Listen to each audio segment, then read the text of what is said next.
Darkness by Lord Byron. I had a dream, which was not all a dream. The bright sun was extinguished, and the stars did wander darkling in the eternal space, rayless and pathless, and the icy earth swung blind and blackening in the moonless air. Morn came and went, and came and brought no day, and men forgot their passions in the dread of this their desolation, and all hearts were chilled into a selfish prayer for light. And they did live by watchfires, and the thrones, the palace of crowned kings, the huts, the habitations of all things which dwell, were burnt for beacons. Cities were consumed, and men were gathered round their blazing homes to look once more into each other's face.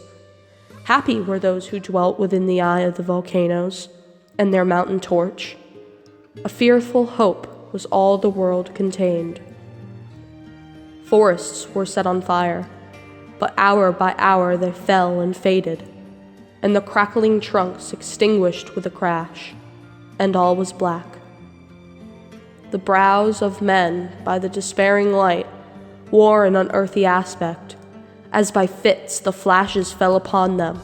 Some lay down and hid their eyes and wept, and some did rest their chins upon their clenched hands and smiled. And others hurried to and fro, and fed their funeral piles with fuel, and looked up with mad disquietude on the dull sky. The pall of a past world, and then again with curses cast them down upon the dust, and gnashed their teeth and howled. The wild birds shrieked and terrified did flutter on the ground, and flap their useless wings. The wildest brutes came tame and tremulous, and vipers crawled and twined themselves among the multitude. Hissing but stingless, they were slain for food. And war, which for a moment was no more, did glut himself again. A meal was bought with blood, and each state sullenly apart, gorging himself in gloom. No love was left. All earth was but one thought, and that was death, immediate and inglorious, and the pang of famine fed upon all entrails. Men died, and their bones were tombless as their flesh. The meager by the meager were devoured. Even dogs assailed their masters, all save one. And he was faithful to a course, and kept the birds and beasts and famished men at bay, till hunger clung them, or the dropping dead lured their lank jaws. Himself sought out no food, but with a piteous and perpetual moan, and a quick, desolate cry licking the hand which answered not with a caress, he died. The crowd was famished by degrees, but two of an enormous city did survive, and they were enemies.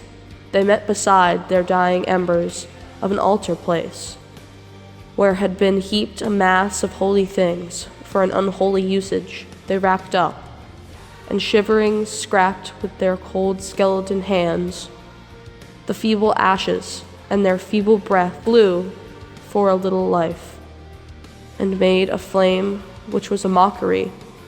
Then they lifted up their eyes as it grew lighter, and beheld each other's aspects, saw and shrieked and died.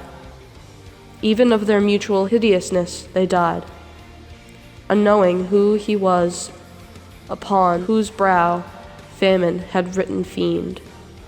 The world was void, the populous and the powerful was a lump, seasonless, herbless, treeless, manless, lifeless. A lump of death, a chaos of hard clay. The rivers, lakes, and ocean all stood still, and nothing stirred within their silent depths. Ships sailorless lay rotting on the sea, and their masts fell down piecemeal as they dropped. They slept on the abyss without a surge. The waves were dead. The tides were in their grave. The moon, their mistress, had expired before. The winds were withered in the stagnant air, and the clouds perished. Darkness had no need of aid from them. She was the universe.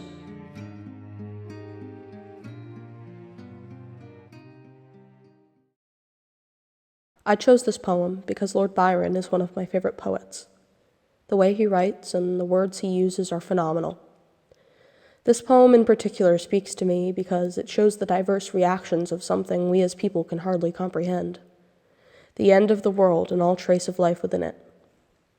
Some men would weep, others would smile. Some would even stay active and are committed to survival, piling wood upon fires, attempting to survive against all odds. In a dark twist of events, these fires would soon become their funeral piles.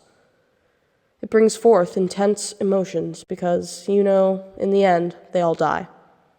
It's morbid, but it's also in some odd way comforting. In the end, it's all a cycle, isn't it?